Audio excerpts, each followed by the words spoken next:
and these two drivers are having a great fight between them. Will Kevin Turbo try it right now? No, it's not the same scenario as the race before. But Kevin Turbo is really want to defeat Raikkonen, because Raikkonen was the dominant guy in this weekend. Now there's a little bit of space for the Turbo, but Raikkonen's defense is really great. And Bertel's car is from Austria, a guy who last race get a really great overtake in the last lap for a third place. Now is in a third position.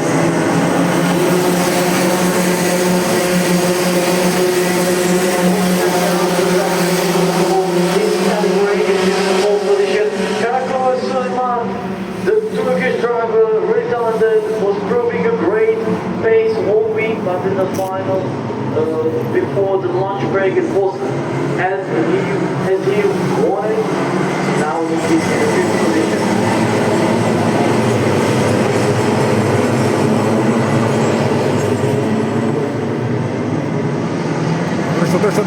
Drzno.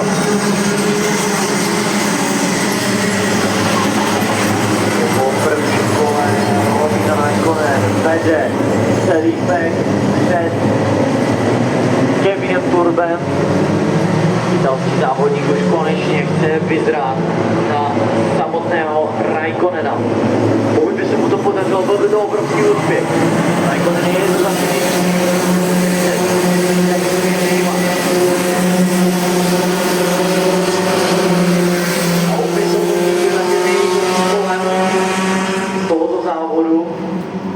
Potom za Raikkonenem a Turbem tam máme trojici, Benson, Wozniak, Karakomoř. Tam se schyluje k souboji o právě tu třetí pódium, kterou právě teď drží. Benson ale je povnitřku předjetý. Wozniak je výborně tam zkoušel, ale Benson si krásným switchbackem dokázal dostat zpátky, takže jenom vyvíjuje na chvíli pozice, ale určitě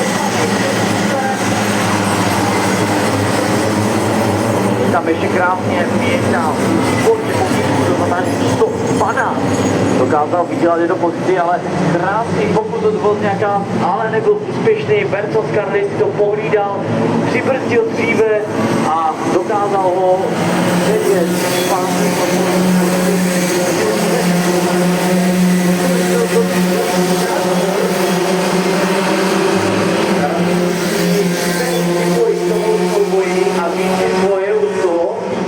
A teď tam trochu skočil, Karakomoř to zkoušel povnitřku do čtvrté zatáčky na první brzdy, ale kapnul tu zatáčku až moc, takže tam přeskočil přes obrubník, takže dnes i Karakomoř potvrzuje, že Turkish Airways jsou tady s námi.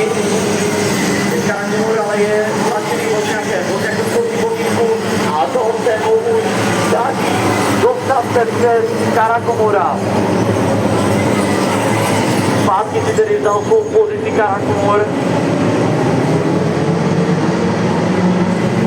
Pardon, Wozniak si vzal zpátky svoji pozici, že tady toho využil.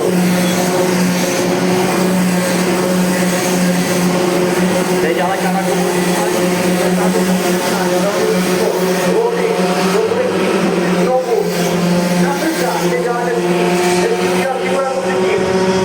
teď tam trochu čukl dozadu, toho zpomalilo, odrazil se od toho nárazníku od Wozniaka.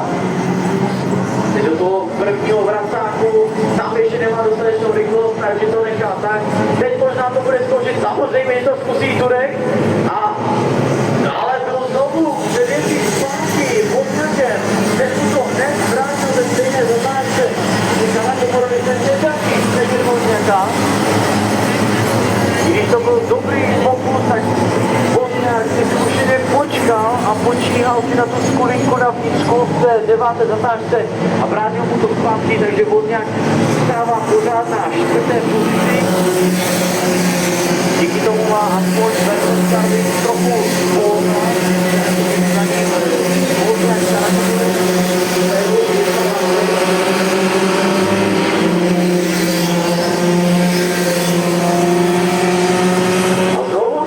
Karakomoř se snaží tlačit na Wozniaka, ti dva se kočkují u